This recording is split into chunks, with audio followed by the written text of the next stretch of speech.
할렐루야. 오늘도 예수님 함께 하시는 복된 하루인 줄을 믿습니다. 오늘 하나님의 말씀은 요한계시록 3장 17절과 20절의 말씀입니다. 봉독하겠습니다. 내가 말하기를 나는 부자라 부요하여 부족한 것이 없다 하나 내 곤고한 것과 가련한 것과 가난한 것과 눈먼 것과 벌거벗은 것을 알지 못하는도다. 볼지어다 내가 문 밖에 서서 두드리노니 누구든지 내 음성을 듣고 문을 열면 내가 그에게로 들어가 그와 더불어 먹고 그는 나와 더불어 먹으리라. 아멘. 요한계시록 2장과 3장은 당시 소아시아 지역에 있던 7교회에게 예수님께서 주시는 말씀입니다. 이 7교회는 지금의 터키 지역이지요. 그곳에 존재하는 교회였고 또 교회사적으로 볼 때는 예언적인 의미를 가지고 있는 교회들이기도 했습니다. 오늘 이 본문은 예수님이 어디 계시느냐 이것을 어떻게 보느냐에 따라서 두 가지 해석이 가능합니다. 첫째는 예수님이 라오디게아 교회의 문 밖에 계신다. 이렇게 문장을 따라서 볼 수 있습니다. 이 요한계시록 3장 1절부터는 라오디게아 교회에게 주시는 말씀이죠. 라오디게아 교회는 교회 역사에 있어서 마지막 교회의 시대를 가리킵니다. 그래서 오늘 이 시대를 가리켜서 라오디게아 교회의 시대다. 그러니까 예수님께서는 마지막 교회에 문 밖에 서서 문을 두드리고 계신다. 그렇게 볼 때 이제 예수님의 오심이 가까웠다. 이런 의미일 수도 있고요. 또 라오디게아 교회는 오늘 이 본문에 읽은 것처럼 자신들을 잘 알지를 못했습니다.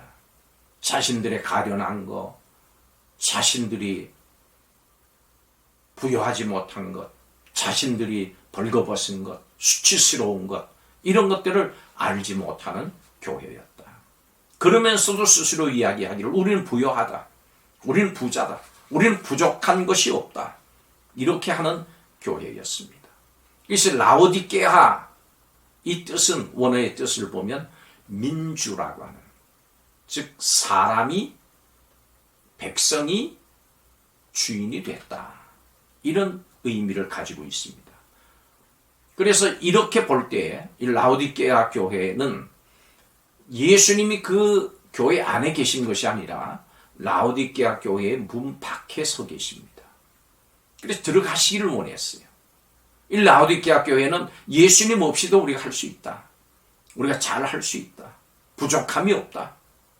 이런 생각을 가지고 있었기 때문에 예수님은 정작 그 교회 안에 계신 것이 아니라 문 밖에 계시고 사람들이 교회 안에 사람들만 있는 교회였습니다. 그래서 예수님께서 문을 두드리고 계시는 것이죠. 이렇게 볼 때 이 라오디게아 교회는 마지막 시대의 교회.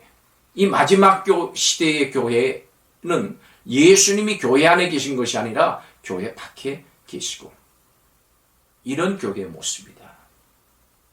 두 번째 해석할 수 있는 것은 영적으로 보는 것입니다. 예수님은 우리의 마음 문 밖에 계신다. 그래서 우리의 마음의 문을 두드리고 계시는 겁니다. 들어오시기를 원하십니다. 이 두 가지 해석을 어떻게 하든지 간에 공통된 것이 있습니다. 바로 예수님의 마음이죠. 예수님의 마음은 우리의 마음 안에 들어오기를 원하시고 교회 안에 들어오시기를 원하시는 것입니다. 즉 우리와 함께 하시기를 원하십니다. 예수님은 특별한 사건이 있을 때만 우리와 함께 하시기를 원하시는 것이 아니라 우리의 일상생활 속에 우리와 함께 하시기를 원하시는 분이십니다. 그래서 우리들이 때마다 시마다 함께 하면서 평강을 주시는 주님과 동행하는 삶을 살아야 되는 것입니다.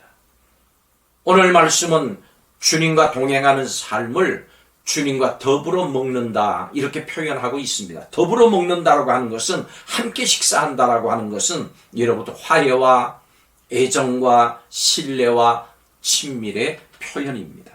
그래서 주님과 함께 먹는다, 식사한다라고 하는 것은 주님과 진정한 사랑의 교제를 이루는 것을 의미하는 것입니다. 오늘 말씀은 예수님께서 우리 성도들과 일상생활 가운데서 함께 하시고 은혜를 베푸시는 분이시다. 또 그렇게 하기를 원하시는 분이시다. 그래서 우리는 마땅히 그 예수님과 친밀한 교제를 나누는 것이 우리의 생활이 되어야 된다. 이렇게 깨우쳐 주는 것입니다. 그렇다면은 우리는 주님과 친밀한 교제를 나누며 살기 위해서 어떻게 해야 될까요? 오늘 말씀은 두 가지로 말씀합니다. 첫 번째로 주님의 음성을 듣는 것입니다. 듣지 못하면 안 됩니다. 주님의 음성을 들어야 돼요. 누구든지 내 음성을 듣고, 이 구절이 그것을 말씀해 줍니다. 내 음성을 듣고, 여러 가지 방법으로 우리들에게 말씀하시는 예수님이 어떤 방법으로 말씀하시든지 간에 언제나 들을 줄 아는 성도가 되어야 되는 것입니다. 두 번째로는 이 주님의 음성을 듣고 순종해야 되는 것입니다. 오늘 이 본문의 구절 그대로 얘기하면 문을 열면, 듣고 문을 열면, 이것이 그 구절에 해당합니다. 주님의 음성을 듣는다고 하는 것은 대단히 감격스러운 일이죠. 그렇지만 그것만으로는 어떤 교제도 이루어질 수가 없습니다. 그렇지만 오직 내가 들은 예수님의 음성에 순종할 때 비로소 예수님과의 교제가 시작이 되는 것입니다. 더불어 먹는 것이, 교제하는 것이, 함께하는 것이 시작되는 것입니다. 성도는 예수님과 함께 친밀한 교제를 나누며 사는 사람들입니다. 그렇기 때문에 우리의 일상생활은 주님의 음성을 듣고 순종하는 생활이라야 합니다. 누구든지 내 음성을 듣고 문을 열면 내가 그에게로 들어가겠다. 들어가서 그와 더불어 먹고 그는 나와 더불어 먹으리라. 함께하리라. 함께하는 복. 이거보다 세상에 큰 복이 없습니다. 누구와 함께 하느냐는 대단히 중요한 것이죠. 예수님이 우리와 함께 하시기를 원하십니다. 우리도 예수님과 함께하는 삶이 되어야 될 줄로 믿습니다. 가장 복된 삶이 되는 것입니다. 여러분, 이 예수님의 마음을 알고 늘 예수님과 함께하는 우리 성도들이 되시기를 주의 이름으로 축복합니다. 기도드리겠습니다. 선한 목자 되신 예수님, 우리도 예수님과 친밀한 교제를 나누며 살기를 원합니다. 날마다 우리의 일상생활에서 주님의 음성을 들을 줄 알게 하시고 들은 그 음성에 순종하는 삶을 살게 하여 주시옵소서. 날마다 예수님의 마음을 더 깊이 알아가게 하여 주옵소서. 그래서 예수님과 대화하며 동행하며 예수님과 함께하는 삶 속에 넘치는 기쁨과 감사가 있게 하여 주옵소서. 예수님과 함께함으로 예수님 주시는 평안이 있게 하시고 예수님 함께 하심으로 우리 성도들의 길을 바로 인도하셔서 주님 다 잘 되는 역사, 다 승리하는 성도들이 되게 하여 주옵소서. 예수님의 이름으로 기도하옵나이다. 아멘.